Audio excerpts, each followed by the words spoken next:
yang Pak Husin tak akan lupa dalam sejarah hidup Pak Husin, itulah satu hari yang berlaku pada tahun 1968 yang bertempur dengan Pak Husin seorang saja terselamat maksudnya dalam keadaan yang tidak luka apa-apa lah. Cedera apa-apa.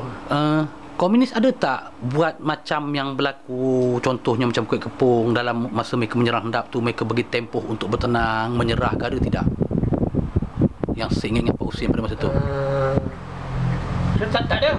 Tak ada. Komunis tembak terus turun. Tembak turun. Orang saya semua dah habis kena dah. Lepas tu dia terus lari. Ambil senjata, terus lari. Dia tinggal tu 6 laras dia. 6 laras saja yang dia tinggalkan. Daripada 20 Ialah 11, saya ingat lebih banyak. Yang saya ingat ni sini ada 12-13 orang dengan saya. Yang baki yang 17 orang meninggal tu. Terus. Yang baki yang 17 orang tu, ni dah baki dia tinggal. Yang lain senjata semua dia bawa lari. Dia naik atas lori ni. Kebanyakan orang dah meninggal atas lori dah. Maknanya tak sempat nak buat apa-apa dengan atas lori lah.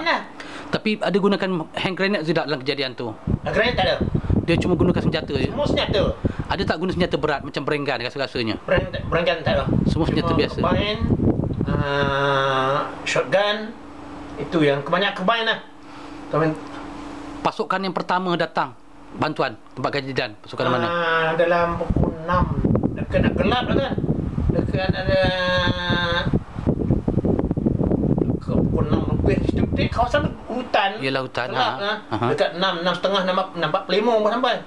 Maknanya sampai tu disebabkan laporan kita ataupun terserempak dengan yang bantuan lain yang tengok tempuran di patah balik. Selepas kejadian tu 2 lori datang. Okay. 2 lori datang. Yang satu lori dibawa kawat jaring. Satu laroba. Yang dia tu bagi bantuan tu, yang hantar semboyan kau ni. Satu inspektor. Yang nak buat kawat tadi. Tan Antiok nama dia.